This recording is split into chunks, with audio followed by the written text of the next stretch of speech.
लापता जवान तो मिल गया, लेकिन दोस्तों जिंदा नहीं। एक सेना के जवान के साथ ऐसा हुआ जिसको सुनकर आप भी हैरान हो जाओगे। घर वाले परेशान हैं, फौज परेशान है, प्रशासन परेशान है।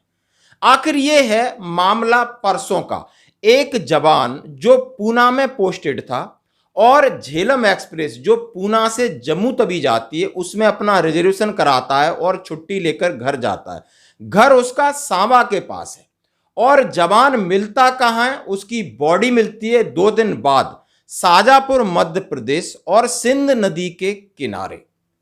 अब जब जवान घर चलता है और घर पर नहीं पहुंचता है, घर वाले परेशान होते हैं और उसका कोई कम्युनिकेशन नहीं होता है, तब भी बहुत तरीके से यूनिट परेशान होती है। ट्रेन में पता चला है जवान बैठा है, और लेकिन जवान इतनी दूर कैसे पहुंचा, उसका शरीर, पार्थिव शरीर वहां पड़ा मिला दोस्तों।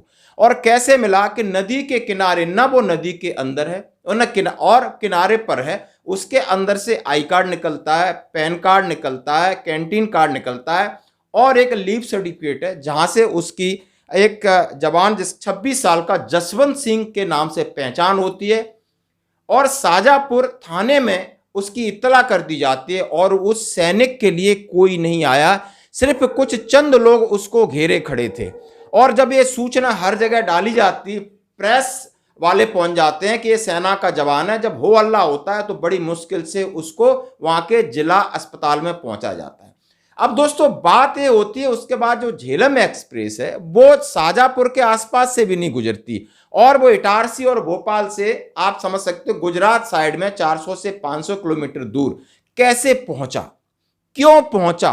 आखिर ना वहां फौज है, ना वहां कोई रेलवे ट्रैक है, ना वहां उसका कोई दोस्त है। फिर जवान जब छुट्टी जा रहा था, पूना से चढ़ा और उसे जम्मू उतरना था, बीच में कैसे गायब हुआ। गायब हुआ तो वहां पहुंचा कैसे।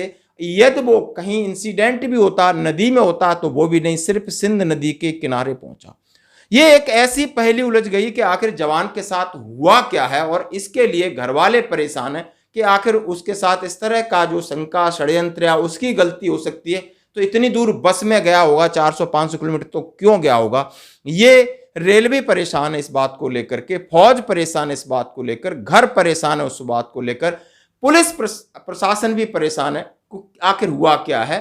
आखिर अभी तक उसकी बॉडी जहां से रेस्क्यू किया और उसको जम्मू एक एम्बुलेंस किया, पहुंचा दिए और वहां पर उसकी जो भी कार्रवाई पुलिस की शाजापुर हो चुकी है, वो सामा अपने यहाँ पहुंचा है, वहां उसका अंतिम संस्कार होगा और पुलिस प्रशासन उसकी यूनिट को इत्तला कर दिया गया है। जब घर वालों की है कि शायद किसी को इसके बारे में पता हो, कहीं किसी भी इंसिडेंट के बारे में कोई सुराग दे, तो जरूर दे सकता है दोस्तों। आखिर जवान की ये मिस्ट्री या पहेली कैसे सुलझेगी, ये इंतजार की बात है। धन्यवाद।